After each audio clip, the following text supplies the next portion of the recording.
نحمده ونصلي على رسوله الكريم اما بعد فاعوذ بالله من الشيطان الرجيم بسم الله الرحمن الرحيم يا ايها الذين امنوا كتب عليكم الصيام كما كتب على الذين من قبلكم لعلكم تتقون۔ معزز سامعین کرام، گزشتہ ویڈیو کے اندر میں نے آپ کو روزے کے فرض ہونے کے بارے میں اور گزشتہ جتنی بھی امتیں گزری ہیں سب پر روزہ فرض ہونے کے بارے میں بتایا تھا۔ آج کے اس بیان کے اندر میں آپ کو انشاءاللہ تعالی روزے کا جو مقصد ہے اس کے بارے میں بتاؤں گا۔ اس کے لیے قرآن مجید کی آیت یا ایھا الذین آمنوا کتب علیکم الصیام کما کتب علی الذین من قبلکم لعلکم تتقون، کہ ایمان والو تم پر روزوں کو فرض کر دیا گیا جیسا کہ پہلی امتوں پر روزے کو فرض کیا گیا تھا۔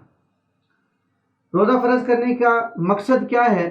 لعلکم تتقون، تاکہ تم پرہیزگار بن جاؤ، متقی بن جاؤ۔ متقی پرہیزگار کا ایک معنی تو یہ ہے کہ گناہوں سے بچا جائے۔ چنانچہ اگر کوئی شخص ایسا ہو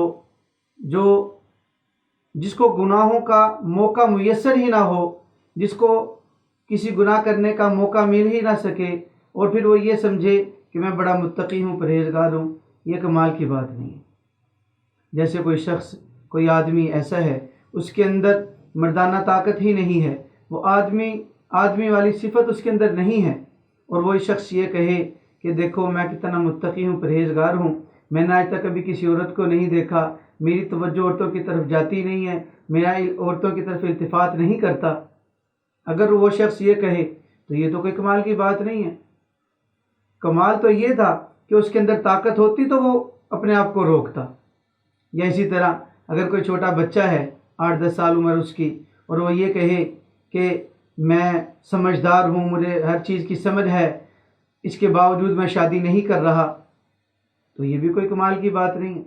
بلکہ کیا ہو، کوئی ایسا آدمی ہو جو بڑی ہمت والا ہو، حوصلے والا ہو، طاقت والا ہو، پھر ہو بھی جوانی کے نشے کے اندر، پھر اس کے پاس اسباب مال بھی ہو، اور ایسا زمانہ بھی اس کو میسر ہو جس زمانے کے اندر وہ ہر قسم کے گناہ کو کر سکتا ہے۔ اس سب کے باوجود اگر یہ اپنے آپ کو روکتا ہے تو یہ ہے تقوی، یہ ہے پرہیزگاری، یہ ہے اصل۔ اس کی مثال یوں سمجھیے کہ اللہ تعالیٰ انسان کو پرہیزگار، متقی بنانا چاہتے ہیں روزے کے ذریعے سے۔ کیسے؟ کہ آدمی روزہ رکھتا ہے۔ جب آدمی روزہ رکھتا ہے صبح کے وقت، اس کے بعد غروب آفتاب تک اس نے کھانے سے بھی رکنا ہے، اس نے پینے سے بھی رکنا ہے، اسے تمام نفسانی خواہشات سے اپنے آپ کو روکے رکھنا ہے۔ اب کیا وجہ ہے؟ کیا وجہ ہے کہ کھانا بھی اس کے سامنے موجود ہے، پانی بھی اس کے سامنے موجود ہے، اور اپنی خواہشات کو پورا کرنے کے لیے اس کے پاس اپنی بیوی بھی موجود ہے، لیکن ان سب کے باوجود وہ اپنے آپ کو ان چیزوں سے روکے ہوئے ہے۔ اس لیے کہ اللہ کا خوف اس کے دل کے اندر ہے کہ میرا اللہ مجھے دیکھ رہا ہے، میں کچھ کروں گا میرا اللہ مجھے دیکھے گا۔ کیا وجہ ہے؟ صبح سحری کا وقت ہے، آدمی کھانا کھا رہا ہے، بعض وقت ایسے ہوتا آنکھ لیٹ کھلتی ہے، آدمی کہتا ہے جلدی جلدی سے کھانا کھا لیں۔ جب انسان کو پتہ ہو کہ روزے کا وقت اتنے منٹ پر ختم ہو جائے گا، اور پھر وہ لقمہ اس کے ہاتھ میں بھی ہو اور وقت ختم ہو جائے، وہ لقمہ بھی منہ کے اندر نہیں رکھتا، حالانکہ یہ رکھ بھی لے، اس کو دیکھنے والا کوئی نہیں ہے، تو یہ کیوں نہیں اس لقمے کو کھا رہا؟ اس کو پتہ ہے گرمیوں کے دن ہیں، لمبے دن ہوں گے، پیاس کی شدت ہوگی، پانی پی لوں، لیکن یہ نہیں پی رہا۔ کیوں؟ اس کو پتہ ہے کہ میرا اللہ مجھے دیکھ رہا ہے، میرا اللہ مجھے دیکھ رہا ہے۔ کوئی آدمی جنگل کے اندر ہو، جنگل بیابان کے اندر، اور شدت کی گرمی ہو، حبس کا موسم ہو، اس سب کے باوجود وہ جنگل کے اندر تنے تنہا روزے دار ہے۔ اگر اس کو شدید پیاس لگے گی وہ تب بھی پانی نہیں پیتا۔ کیا سوچتا ہے؟ میرا اللہ مجھے دیکھ رہا ہے۔ یہ جو کیفیت ہے روزے والی، کہ روزے کی حالت میں بار بار اس چیز کا خیال آنا کہ میرا اللہ مجھے دیکھ رہا ہے۔ میں اگر پانی پیوں گا، یا اگر کھانا کھاؤں گا، یا اسی طرح کوئی اور اپنی خواہشات کو پورا کروں گا جو روزے کی وجہ سے اللہ تعالیٰ نے بند کی ہیں، اگر ان کاموں کو کروں گا تو میرا اللہ مجھے دیکھ رہا ہے، میرا روزہ چلا جائے گا۔ تو اس روزے کی برکت سے اس روزے کی وجہ سے انسان کو اللہ کا احساس زیادہ ہوتا ہے۔ باقی بھی عبادات ہیں، نماز ہے، حج ہے، باقی عبادات میں بھی اللہ تعالیٰ کا دھیان نصیب ہوتا ہے، لیکن جتنی توجہ روزے کے ذریعے سے آدمی کی اللہ کی طرف جاتی ہے اتنی کسی اور عبادت کے ذریعے سے نہیں جاتی۔ کیوں؟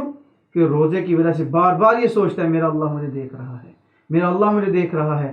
اگر بھوک کی شدت ہو، پیاس کی شدت ہو تو تب بھی یہ سوچتا ہے میرا اللہ مجھے دیکھ رہا ہے۔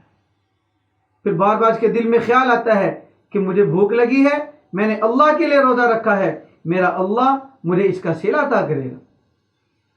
پیاس کی شدت ہے، پانی نہیں پی رہا، کیا سوچتا ہے میرا اللہ مجھے دیکھ رہا ہے، مجھے اس کا اجر دے گا، اللہ کی اس کو توجہ بار بار حاصل ہوگی، اللہ کا دھیان اس کو ملے گا۔ اللہ تعالیٰ کا دھیان، اللہ تعالیٰ کی جو توجہ اس کو اگر مل جائے تو پھر اس کا روزوں کے بعد کی زندگی کے اندر بھی بیڑا پار ہو جائے گا۔ پھر کیا ہوگا؟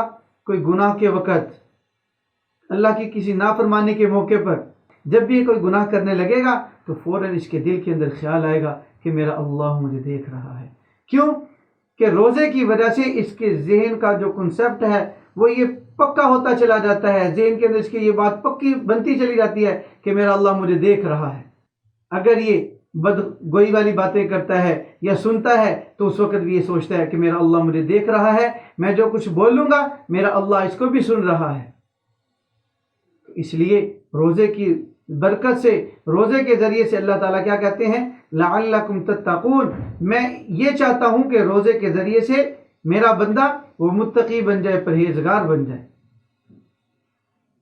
آدمی کے پاس کھانا بھی موجود ہے، پینا بھی موجود ہے، لیکن رکا ہوا ہے، یہ ہے اصل پرہیزگاری، یہ ہے اصل پرہیزگاری۔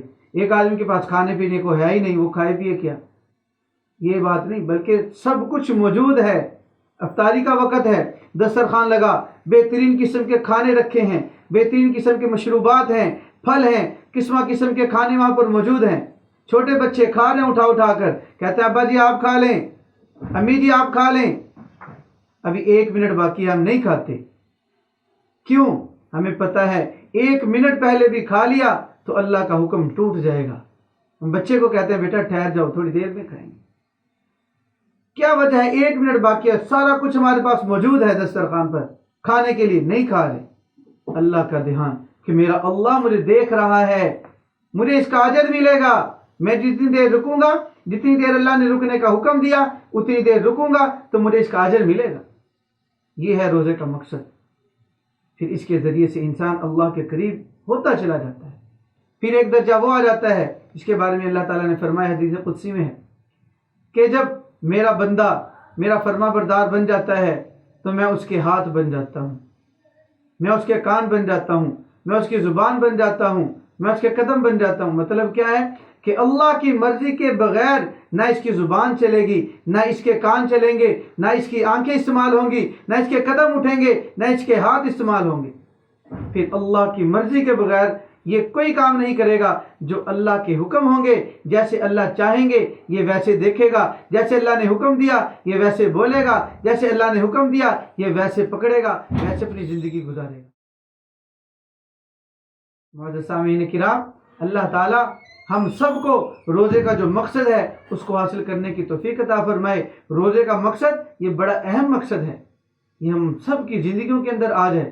روزے کا مقصد وہ اللہ تعالیٰ نے بتا دیا کہ متقی بنانا اور پرہیزگار بنانا، گناہوں سے چھڑا دینا، گناہوں کے جتنے بھی اسباب ہیں اللہ تعالیٰ ہم سب کو ان سے بچا کے رکھے۔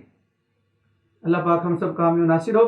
انشاءاللہ تعالیٰ آپ کو اگلے بیان کے اندر میں روزے کی فضیلت اور روزے کے مسائل کے بارے میں کچھ گفتگو کروں گا۔ اللہ تعالیٰ ہم سب کا حامی و ناصر ہو۔ وآخر دعوانا ان الحمد للہ رب العالمین۔ السلام علیکم ورحمۃ اللہ وبرکاتہ۔